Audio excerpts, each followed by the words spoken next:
Hello guys, we are doing a series of lectures starting with basic serology. Then we have done precipitation in detail and then agglutination. Hope you all know about them. Now comes the complement fixation test. So we are going to start today CFT. So before starting complement fixation test, we should have a little bit idea of complement. Basically, they are plasma protein which complement the immune system. They they complement in the way because they fight against the microbes and break their cell wall and rupture them and cause their death. And these things you have to study in detail about the complements later on. But today we are going to discuss complement fixation test. So the things which we should know about them to understand the CFT, they are only 3 points. First of all, complement are part of innate immunity and can bind to the Fc portion of either IgM or IgG antibody of any serum. इसका मतलब क्या है? मतलब ये कि complement innate immunity क्या है? इसका अर्थ ये है कि they are not specific to any antibody. मतलब आप IgM IgG किसी के भी सीरा से लाइए, चाहे मेरे सीरा, चाहे आपके सीरा, चाहे किसी एनिमल से, कॉम्प्लीमेंट बाइंड करेगा. And the let's take the third one. Complement only bind to those antibodies which are already fixed. Okay, means what? Free antigen will neither bind with a complement. Okay, neither free antibody will bind. Only an antibody antigen complex can bind with complement. So it's very important to notice here, only antigen and antibody which have been already combined, they can fix this complement. That's why the process is called as complement fixation. And the second is also very important, that you can kill, you can finish the complement protein because they are very liable. So you can destroy by heating the serum sample at 57 degrees centigrade for 20 to 30 minutes. So these 3 points are very important. First one, let's repeat it.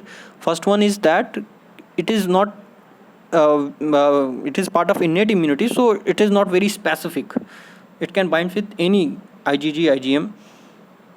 Second, we have to actually, before performing the test, since the complement already exists in our serum, so first of all, the first beginning step is that you should destroy the complements which are there in the serum sample by keeping that at for 20 to 30 minutes at 57 degrees centigrade, and all the complements will be destroyed.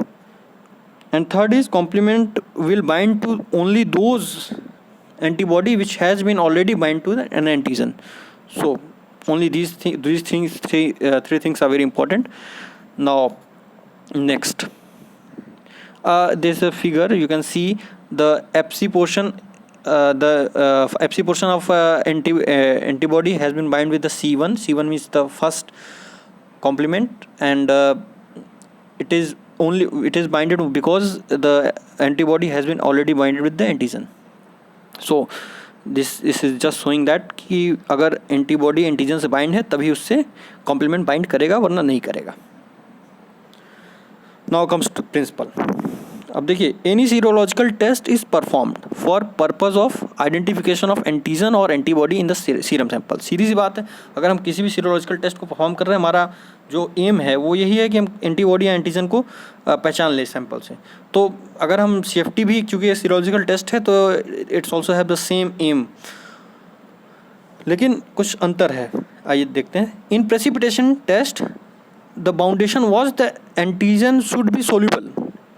तो ये एक limitation थी कि आपके पास soluble antigen होगा तभी precipitation test मिलेगा आपको. एंड एग्लूटिनेशन टेस्ट में इट शुड बी पार्टिकुलेट, मतलब एंटीजन जो होगा किसी ना किसी सरफेस से बाउंड होना चाहिए, चाहे वो RBC से हो, चाहे बैक्टीरिया से हो, चाहे आर्टिफिशियली हम किसी बीट से उसको बाइंड कराएं, तभी वो एग्लूटिनेशन टेस्ट देगा. तो इन दोनों से एडवांस है CFT because it is wide open for both. अब देखते हैं टेस्ट के बारे में। Test requires 5 reagent and carried out in 2 steps. 5 reagent कौन कौन से हैं? सबसे पहले तो एंटीजन होना चाहिए। एंटीजन कहाँ से आएगा? एंटीजन हमारे पास ऑलरेडी बना होता है।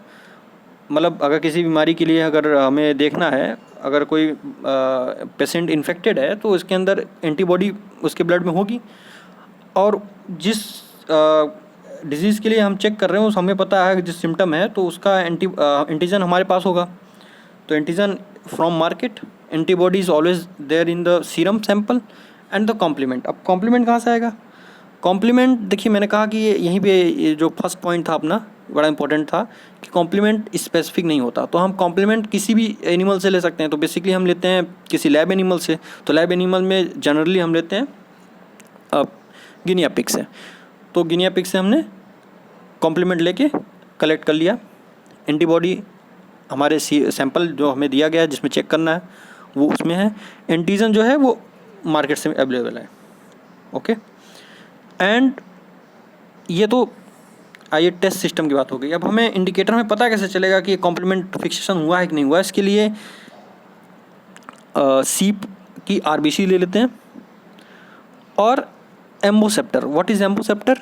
N antibody that lyses an antigen in combination with complement. तो एम्बोसेप्टर बेसिकली एक एंटीबॉडी है जो सीप की RBC के अगेंस्ट बनी हुई है। ओके, जिससे वो बनाने का तरीका ये है कि सीप की RBC लेके हम पहले इंजेक्ट करते हैं और किसी एनिमल में, और उसके खिलाफ एंटीबॉडी वहाँ बन जाएगी। उस एंटीबॉडी को हम फिर निकाल के स्टोर कर लेंगे। So basically 5 things are required and amboceptor is the new thing, so you should take care of it. Now starting with the test. हमारे पास एंटीजन है, एंटीबॉडी है, कॉम्प्लीमेंट है।